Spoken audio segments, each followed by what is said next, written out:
é preciso limitar o uso do automóvel? Bom, essa é uma ótima pergunta, né, Suzy? Acho que lá quando o Congestion Charging foi implementado em Londres, houve bastante repercussão, né? A gente teve outras cidades que também na esteira de Londres acabaram por adotar esse tipo de política,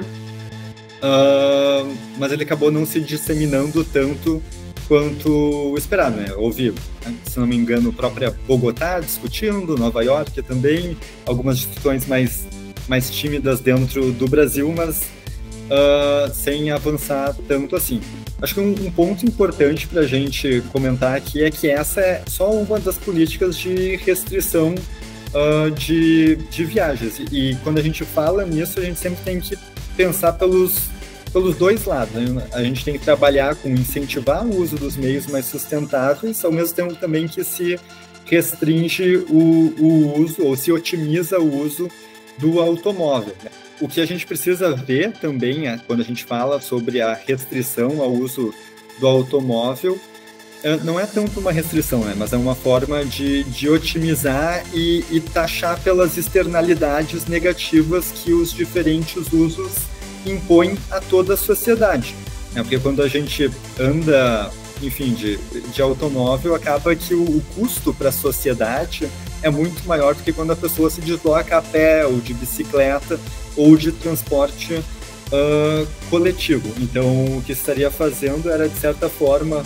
taxar por essa externalidade para tornar os meios mais sustentáveis de transporte mais atrativos. Isso pode ser feito através de uma política de taxação do congestionamento, né, nas áreas centrais, que é o caso de Londres, mas pode ser feito também pela cobrança de tarifas da zona ou área azul, né, nas cidades e especialmente nos centros urbanos. Acho que nesse sentido, um exemplo bastante interessante que a gente pode dar, né, é a questão de Lisboa. Então a gente vai para Portugal, aí pertinho de ti, né, onde essa política ela acaba encontrando um respaldo com áreas com diferentes cores. Então eu não tenho toda a região sendo cobrada uma mesma tarifa, mas eu tenho que onde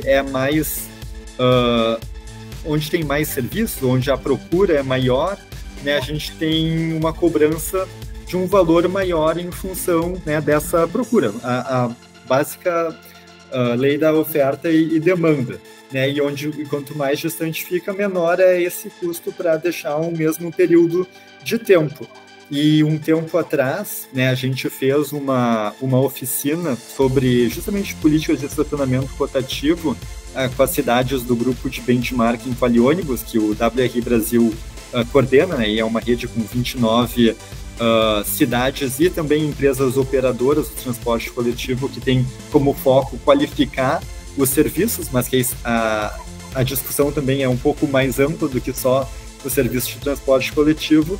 A gente fez uma oficina sobre isso, trazendo justamente o caso de Lisboa, mas também trazendo no Brasil o caso de São José dos Campos, que ao conceder o seu serviço, o estacionamento rotativo, com esse dinheiro da outorga inicial, utilizou ele para financiar parte da aquisição dos seus 12 ônibus articulados elétricos, como um bom exemplo.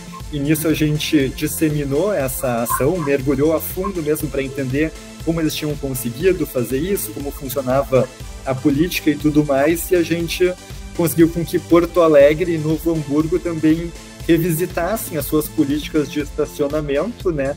E em Porto Alegre, no caso, eles não só agora destinam a receita do estacionamento rotativo para subsidiar o sistema de transporte coletivo, como eles também aumentaram esse valor da hora. E em Novo Hamburgo, eles passaram a adotar um sistema similar ao de Lisboa, com uma área azul e uma área verde, justamente com uma diferença de cobrança em função da atratividade, né, ou da demanda por aquelas vagas e no núcleo mesmo central da cidade. Porque eu acho, Suzy, quando a gente fala em faz sentido ou não essa restrição aos automóveis, ou essas políticas, né, de desincentivo, né, a gente está falando não só sobre a cobrança pelas externalidades, mas também na questão de, poxa, né, eu tenho um transporte coletivo com uma tarifa X, e quando eu olho, comparo o valor cobrado,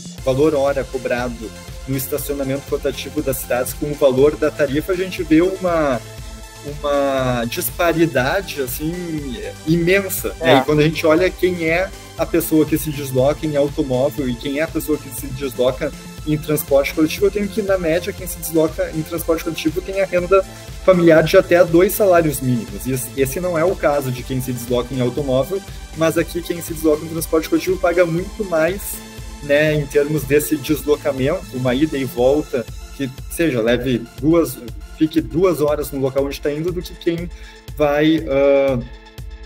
vai e estaciona na via pública quando ela é cobrada, né? Porque nas áreas que não são tão centrais, ela é inclusive gratuita.